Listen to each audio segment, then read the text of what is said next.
This is Breaking Down Security, and I am Brian Brake.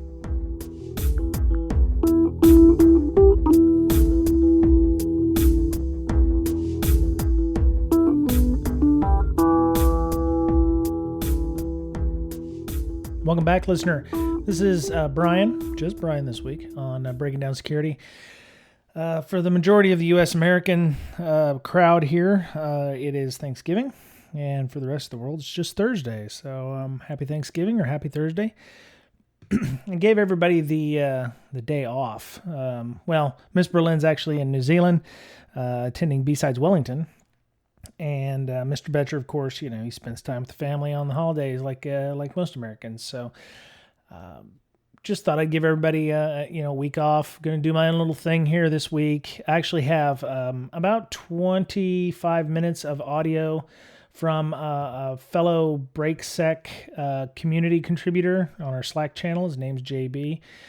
He went to a SANS Berlin conference, and he did some audio for us. So you're going to get to hear some of that after my little section here. I've decided to do a singular topic all my own that is fairly unique to what I do at work. So you're going to hear him talking about to Heather Mahalick, who taught the mobile pen testing class at SANS Berlin.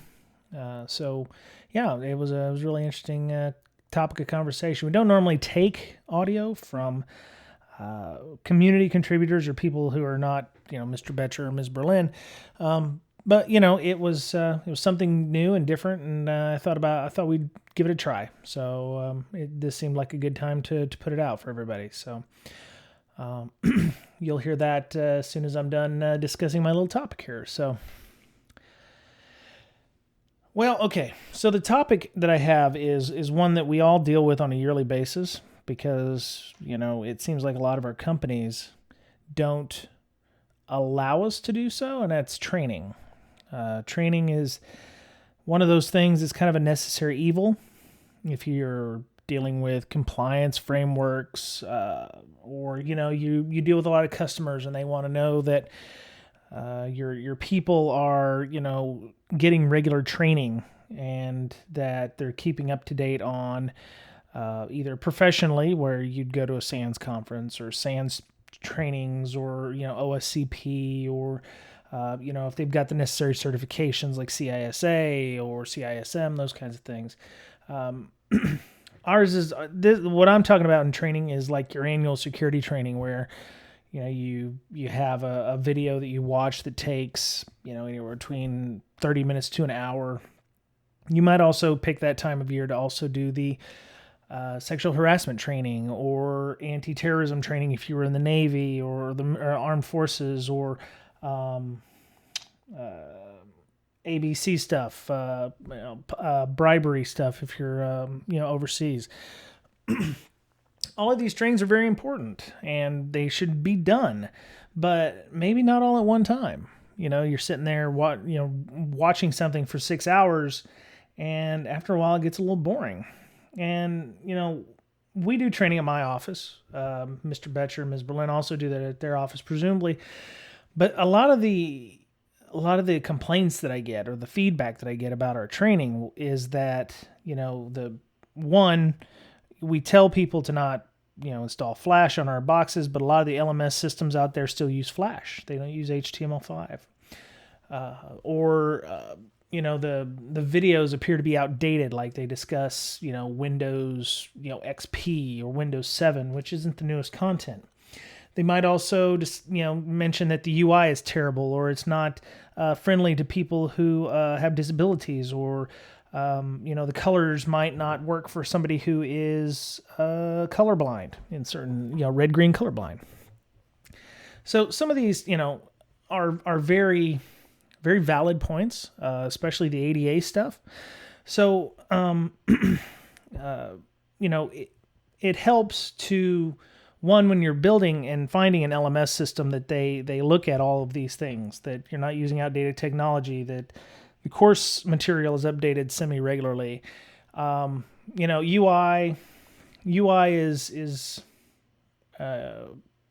it's fairly subjective, I would think. Some people enjoy different types of user interface, clicks versus, interactivity versus just watching a video all the way through. So, I mean, a lot of the UI thing and the manner of doing training, can vary from person to person. Then there's just some people who will not be happy at having to take training at all because it takes them away from their job because of the amount of time required to take these things. I actually sat through a sexual harassment training video when I was in the Navy that was almost 2 hours, because they had actors going through scenarios, and then, it would pause you and you'd have to answer questions, and it wasn't like something you could put in the background, which is what a lot of people do, and just let the video run while you listen to the audio. It really depends on the type of training and the type of content that's being delivered for that. So we at my office started something new, and to be honest, it was probably because I have my show here, and I am fairly comfortable speaking on a microphone. So I made the suggestion that why don't we make our own training? And there was some resistance because, most people are like, well, what are we going to talk about? How are we going to get this uploaded to the system? And what format is it going to be in? So I came up with the idea of creating training that was one, topical, two, not very long, and in keeping with the guidelines of the environment, and even allows us to tailor it to certain groups of people. So the way I've been doing it is, and the way we're doing it at work now, is creating small topics of conversation. Like I created one for working in coffee house. So a lot of our people at my office work remotely, and they go home, like they may be sitting at Thanksgiving or Christmas, and they may get called into work. They have to work remotely, so they have to understand ways to work in a secure environment. You don't. So I started the whole process of this by, one, creating a general idea of the topics I wanted to discuss, kind of like how I do a podcast. I set up a Google Doc and, just started brainstorming things that I might want to discuss about how to work remotely more securely while working remotely. So brought up a couple of scenarios, like one, working in a coffee house, and two, working at an in-law's house, or let me see, where was the other place?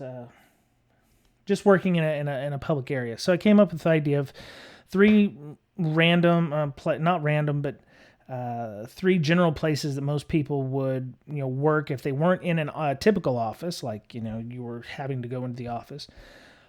Or if you work remotely, places you wouldn't normally feel comfortable doing. So I work in my house, 95% of the time. So if I decided to take my work laptop and go to a Starbucks, for instance, I go into a Starbucks. Every Starbucks is a little different. So, I tried to explain best ways to, keep your information safe from people who are who may shoulder surf on you, or, protect you against, viewing remotely. So, I mentioned things like making sure you sit with your back to the wall, making sure you, use screen protectors, make sure that you don't leave your laptop out when you go pick up your drink or you go to the bathroom. Don't leave your machines unattended, lock your machine when you're not, using it, and you're not sitting at the box. Those kinds of things are important and may not always be in a typical InfoSec training. So we've also done other ones about, creating secure passwords. Also, I've got one coming up about securing your home Wi-Fi. These things may not be, high-end, here's how you reverse engineer binaries or whatever, but for the typical office worker or the typical employee, these are very topical things that could affect them. And that's the important thing about the InfoSec training. You want to tailor it to your audience.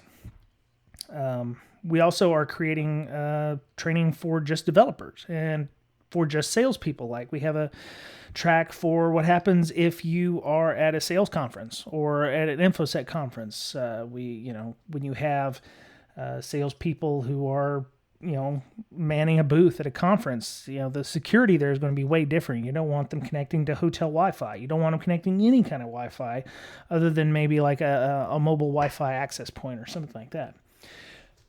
So we create these customized trainings for salespeople, developers, engineers, even training for our own IT and InfoSec staff as a way of getting them training that is topical to them and keeps them interested.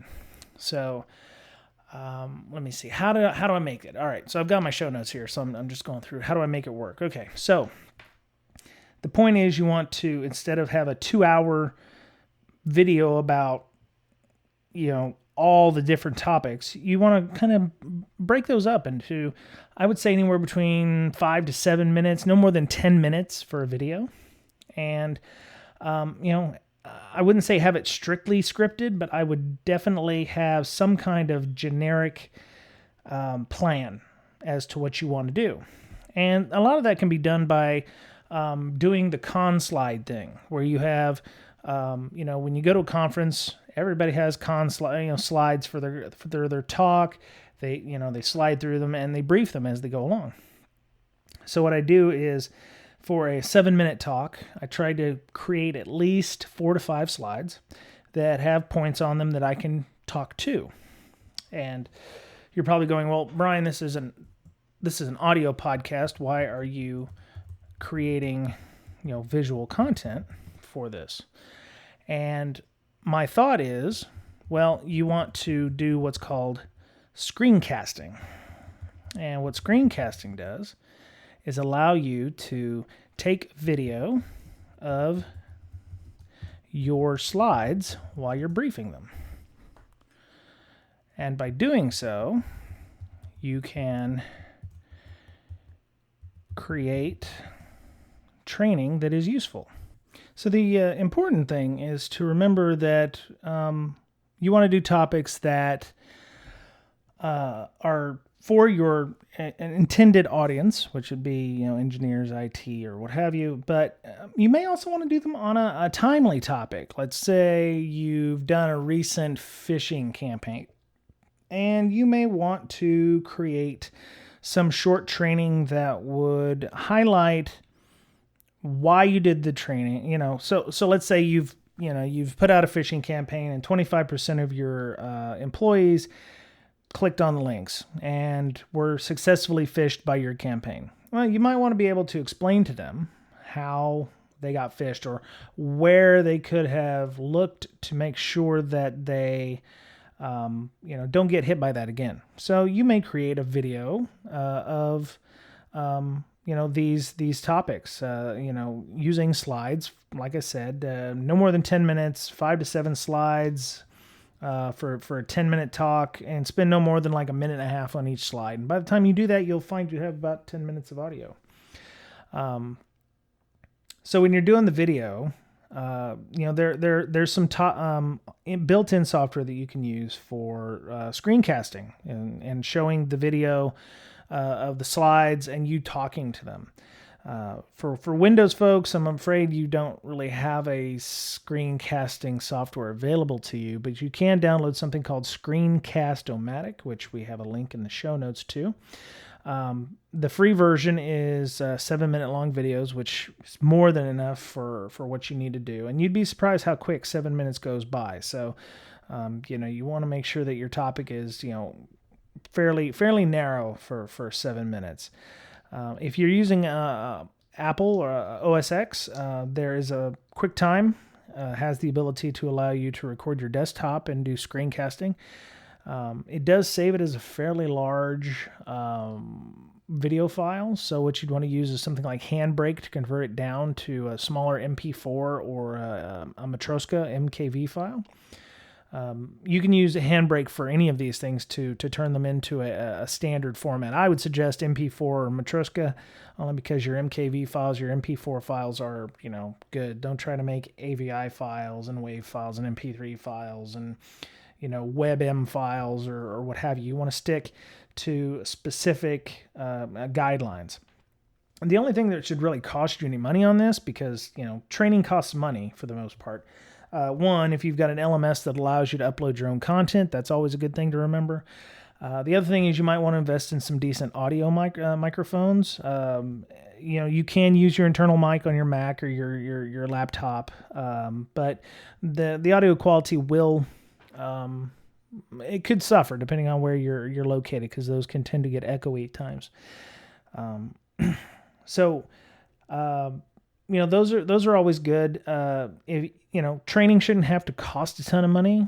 You can actually just, you don't even need an LMS, to be fair. I mean, the only reason you would need something like that is if it records who all has done it. So if you say, well, the whole company has to do this, by clicking on the link, you record, that you've actually viewed the video or what have you.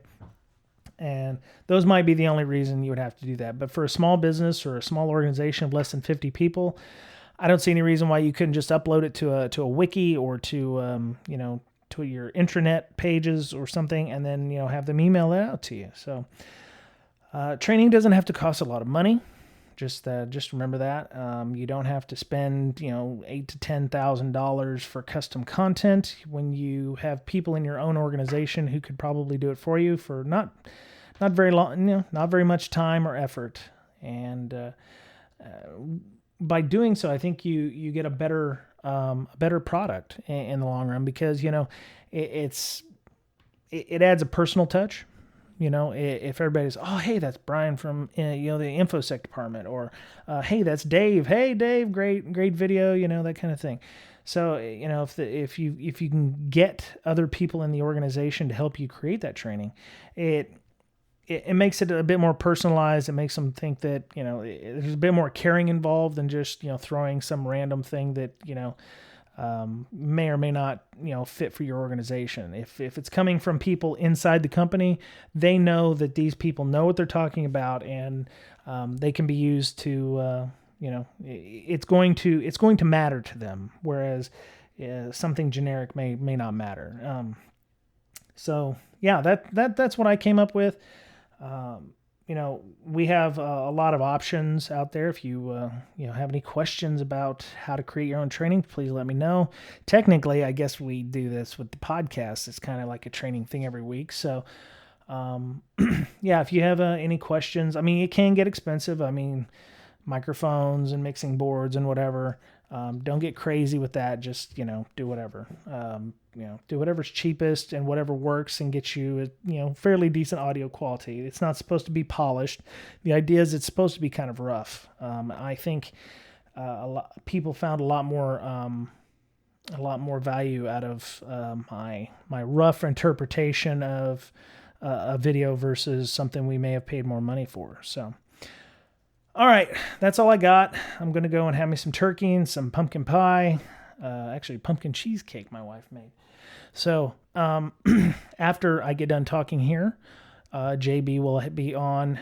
He added some production value. He added some background music. He did some voiceover stuff. So I actually suggested he turn this into a podcast of his own, because he's overseas. He's not in the U.S. And I thought that'd be a great way to start a podcast. That's what we did. So when we first started back in 2014, we went to a SANS conference, got interviews with Kevin Johnson and a bunch of other folks, and started the podcast from there. So I suggested he do the same thing. So maybe he will. So if you want to contact the show, you can contact us at Brakesec, BRAKESEC on Twitter. Ms. Berlin is at InfoSister, INFOSYSTIR, and Mr. Boettcher is at Boettcherpwned, BOETTCHERPWNED. And I guess you can follow me at Bryan Brake, BRYANBRAKE. And we have a Patreon. If you found value in this podcast or any of our other ones, we have about 200 hours worth of audio. Please feel free to leave us something in the tip jar. We're on iTunes, Google Play Store, Player.fm, TuneIn Radio app, soon to be on Spotify, hopefully. And, we're on iTunes, so please leave us some feedback if you use iTunes. We'd appreciate that. And, we have a massive Slack channel. So if you want to sign up for Slack channel, we have a bit.ly link for that, which it's breaksec.com/breaksec. So, feel free to, get on that. So have a great Thanksgiving, or if you're not in the U.S., have a great Thursday and the rest of your week. And we'll talk to you again soon.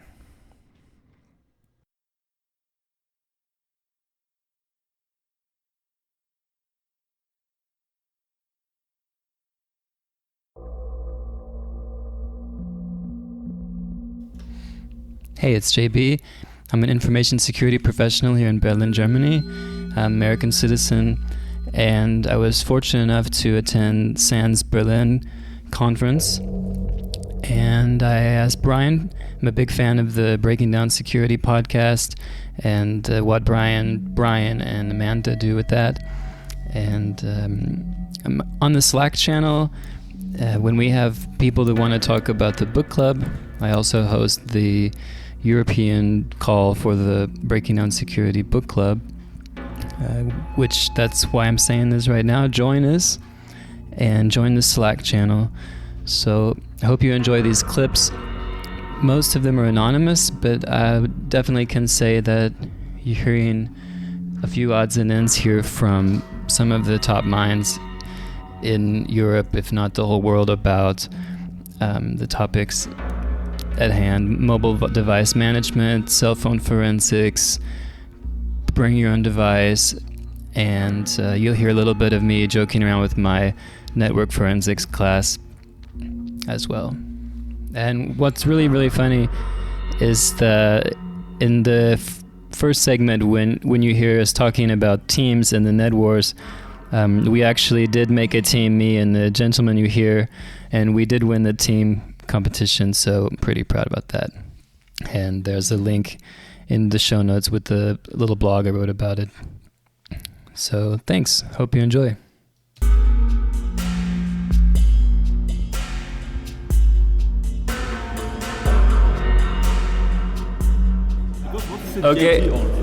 Okay, I'm here now.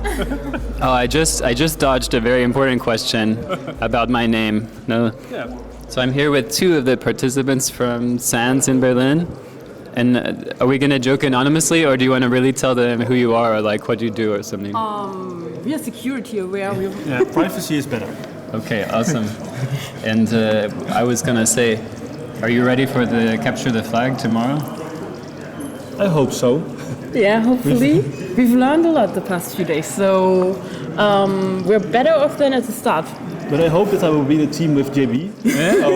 Then everything will be better. This is where I'm going with this question. See, okay. I heard from someone else that does the podcast that it's very important to recruit people that will win on your team. One of the main people on the podcast, I will just not say who, but it's a joke for them later. Okay. Well, what would you say is the most fun part besides learning of being?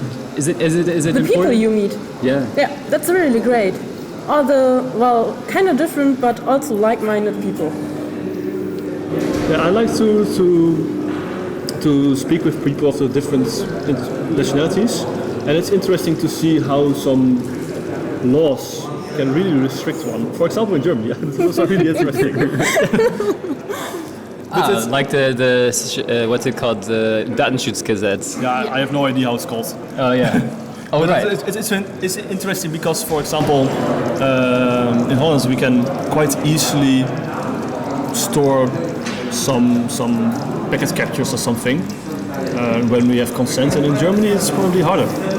So it's You always have to involve your legal department to make do the right things. We don't have a legal department. So. We have heard that in our class a few times, something like shoot first, ask questions later. Unofficially. Do you think it's easier to meet people in Europe at something like SANS, or maybe, I don't know if you've ever been to America to a big conference. For me, it's very difficult when I go to a large event to meet people. But here I feel really, really comfortable. Like everyone is kind of same, shy. Everyone can talk with each other and be shy together. I've never been to the US to a really big conference, so I went to another SANS event that was a bit bigger than now, but it was the same kind of feeling like here. I haven't been to another conference of SANS, but I can imagine that because it's just a little bit smaller, it's easier to talk to some people, also of other courses and stuff. But it would be a really large crowd, I would probably stick more to the same people. Yeah, I told them earlier on this podcast that some of the American events have 1,000 people, and they don't even have a party. Here we have free drinks. We party every night. Yeah, it's Berlin, so you have to party. Yeah. Maybe I do one more question before we go back to packets. What do you think, for a serious comment, what do you think is number one important security topic for you next year? For me? Yeah. Ooh, that's a good one. I think about it. Or your organization, which at this point is anonymous anyway, So Security Operations Center for me. Yeah. The monitoring of events, correlation of log events, but even after that, when we kind of get the right alerts and no false positives or few false positives, really handling the incident until the conclusion, that everything is solved and we know, okay, something did happen or something didn't. Yeah. That will be, kind of on the agenda for next year. So building a better SOC with open source tools, or no, commercial. getting lots of phone calls? Yeah, that too. Good dinners. Okay. I think that there are probably many technical things we could improve, and we know, but actually I think the most important part for us is that sales don't sell everything that is new. We have too much customers, and so you cannot do the important stuff, because you're always doing the things that has to be done today. But at the same time, you really have to invest in some research and in improving other stuff. So that's Comes back to prioritization and everything. yeah. For me, it's probably discouraging password reuse. The technical things at this time are maybe I don't want to say easy, but that part is kind of up to me and not a lot of oversight, but the password reuse is going to be the victim, and I don't want anyone to find out the hard way that Macs don't get viruses. You can enforce this, of course. I have to renew my password every 1 or 2 months. It's really annoying, but it works. Half. For us, it's every 3 months, but we also have additionally to that two-factor authentication. So if you kind of forgot to renew your password, you also can fall back to that. That's really good. Well, thank you for chatting with me.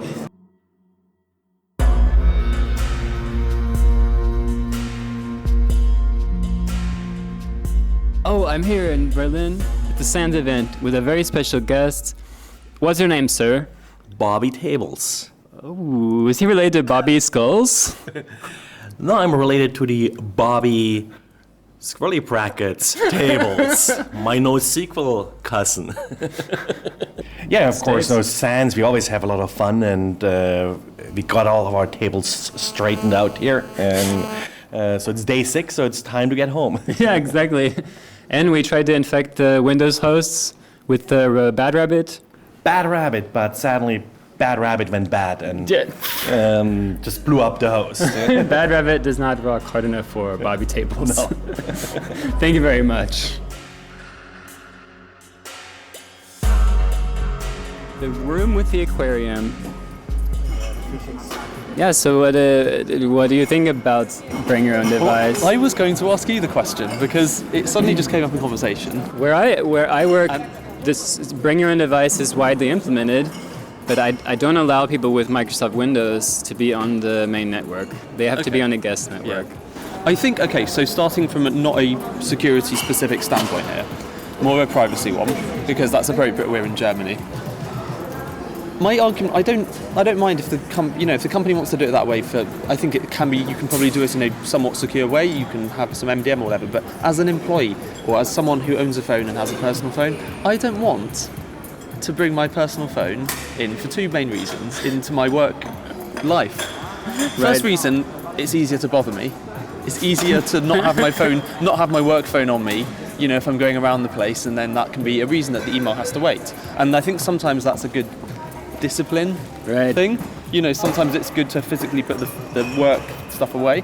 But secondly, it gives them the ability to take my phone and at least say, we will just look at the things that are to do with work.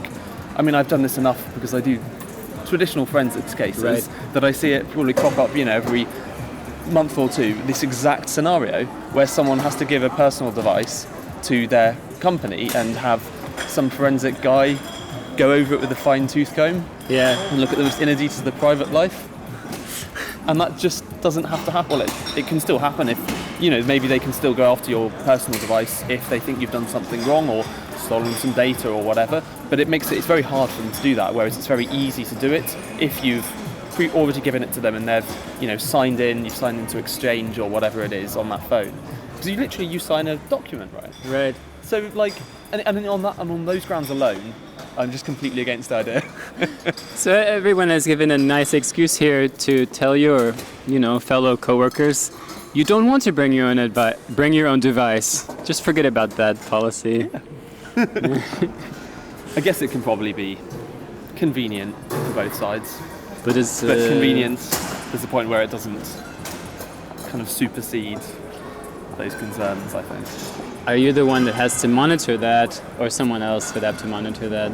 Oh, you mean monitor the traffic? Yeah, exactly as well. Yeah.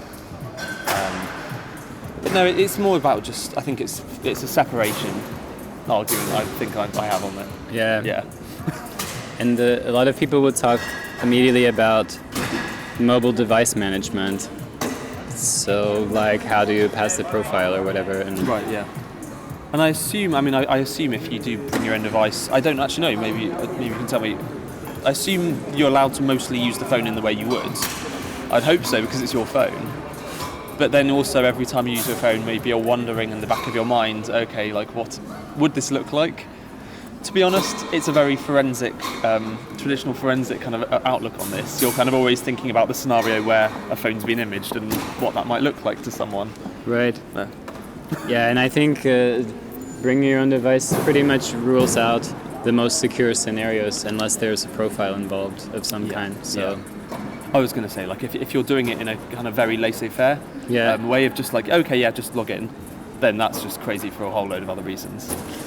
So yes, I suppose you're right. Everything I'm saying is under the assumption that it's a proper MDM, kind of getting deployed out and signing kind of agreements about how the device is getting used. I don't know. What do you think? Well, I want to know what you think. For me, that's pretty much it, because I'm lucky enough that I get to implement the security policies at an organization that necessarily doesn't have a great reason to be secure other than to protect intellectual property and just to protect everyone's devices in general. But if I was in an environment that for some regulatory or compliance purpose you needed to be secure, I think I wouldn't allow it at all, that's the standard around the world, isn't it? Is that true? I guess that's my final MDM question. Is that true that it just wouldn't be allowed, or is there products? Well, no, there's a lot of, until this, to this day, there's a lot of people talking about that, in the security community, but also a lot of lawyers and compliance people, regulatory people, obsessed with whether or not it's a good idea. And it really will depend who you ask, because to be fair, a lot of these people deal in a world of competing, and again, it's the competing interests and the balances of trying to keep people happy and having a sensible policy that's workable versus something that is a draconian and will never work. Because of course, that the latter example just falls apart, and it's the least good way of doing it. If you do something that's it requires too much of the users or the company or whatever. But I've not seen anything that really convinces me it's worth the effort. Yeah. And again, for the reasons I was saying, again, I'm coming from a Yeah, kind right. of anti sort of perspective. So we have 30 seconds left. Any quotations for what is the very most important information security topic of the next 6 months? Ooh. 30 Could seconds be- left. Could be, as in you think what will crop up. Just sort of, when you meet smart people, you always want to ask them, what do you think is important tomorrow or in 25 years? I'll remember to ask them when I see them. Yeah, exactly. I would like to think it would be something like passwords or something, i.e. getting rid of passwords. Completely. Yeah, because I'm interested in when that's going to happen. It's going to happen at some point soon, but maybe not that soon. Yeah. People are going to start. You're going to start seeing genuine, proper authorized. And I guess to be fair, like Apple is probably the closest to going down this path properly with their newest devices. Right. But like an actual death of passwords is. I'm interested to see how that goes. I answered this question earlier with password reuse. This is exactly my answer, but that was not as specific. So, thank you very much then. And we get on with the festivities here. So in this last segment here, I was really lucky and got to speak with Heather Mahalick on the final day. And we lost the very beginning of the interview where we did the introductions. So we have her links to her book she mentions and her blog in the show notes. And I'm sure that Bryan will pass those on. And I really hope that this leads to another interview, full length, with Breaking Down Security for Heather. What we were talking about, right as you cut in here, is just that our services like WhatsApp that everyone uses, even though we know that they're not completely secure, or at least they've had a history of problems, or for example, normal text message, cell phones, are these services the assumed breach, so to speak, of cell phones. So Heather's a cell phone forensic expert, and I'll let you hear what she has to say. I was actually going to bring up the recent HTTP link thing that was publicized, where the HTTP link starts transmitting text and clear text on the network, even though the rest of the chat is encrypted. Am I verbally describing You that are, correctly? and honestly, I will be brutally honest here. So I'm currently taking Phil's FOR585 class on demand right now, because that is my weakness. So that's why I rely on him. And if anyone's interested, we've done a talk, Peas and Carrots, together, where it's smartphone and network forensics go together like peas and carrots. Wow. And it's out on my website, Smarter Forensics, and you can look at it there. But that's my current weakness. Network. Yes. The intersection between network I and know. SANS. I know, it's my weakness. I'm like, it's not my thing. I wanted to give you a chance to promote the book. Did you say it's the fourth book? No, there's two. They're writing a third, but this probably sounds terrible. I opted out. Okay. So there is a third edition coming out. I don't know. I just feel like with mobile, it's hard. By the time the book is released, it's kind of dated. So I just prefer to blog for free now. That's just my new MO. Do things for free. Yeah. You can buy the old ones if you're interested. And actually, the first edition, Practical Mobile Forensics First Edition, was very difficult to write because we tried to do strictly open source tools for smartphone forensics. It is almost impossible. It is so hard to do that. The second edition, we introduced commercial tools, but more the best tools for the job. So it's Android, iPhone, Windows Phone, and BlackBerry. And then a whole section on third-party applications and databases. And so it's safe to say that the proprietary tools are really, really important for smartphone. Absolutely. But the issue is you need to know more than the tool. So what I try to help people do is know how far they can take their case in the tool before they have to branch out and do it on their own. Right. So what to trust, what not to trust. Yeah. And always trust but verify. And for the programmers out there, are there any good tie-ins to the programming world with smartphones, or is that learn your assembly language, and how do you get into, let's say, reverse engineering the protocols? A lot of the data is SQLite databases, so that's pretty easy to break down. most of our decompiling is Java, so it's nothing really different than what people are used to seeing. Okay, so maybe that will inspire some others to get out in the forensic world of mobile. Yeah, and I wrote a blog today on my toolbox, and it includes everything from the fancy $14,000 tools to the awesome scripts that people in the community have written that help us every day. Yeah. So I just break it down from top-notch commercial tools to everyday scripts that I rely on. Yeah. So we have the really nice hotel music turning up and about to enjoy our drinks. And I have one last question for Heather here, and that is, what do you think will be the number one thing you will work on next year, or maybe the number one topic for people in your field in mobile forensics? I'm thinking encryption with Android Oreo, and when the horrible iOS 12 comes out. So I'm already dreading it. I love the iPhone, and I'm getting the new one, but iOS 11, it wreaks havoc on my life when it's released. So I dread mid-September every year because people expect the impossible before it's even occurred. So everyone, is crazy. So they want you to have the answers the day and the second it's released. Wow.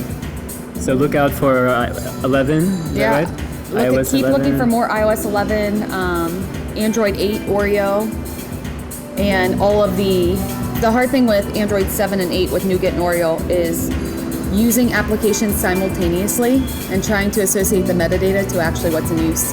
Right. And that's huge with accident reconstruction, when people are trying to say for an insurance company if someone was on their phone or not. So if someone's running unpatched, not current Android, is that pretty much just a piece of cake to crack it? Okay. That's our dream. Must be current. Yes. Google sadly, Pixel. the most popular version of Android is still 4.4. Wow. It's wild. Because the manufacturers don't let you update after a certain point in time. Exactly. Yeah.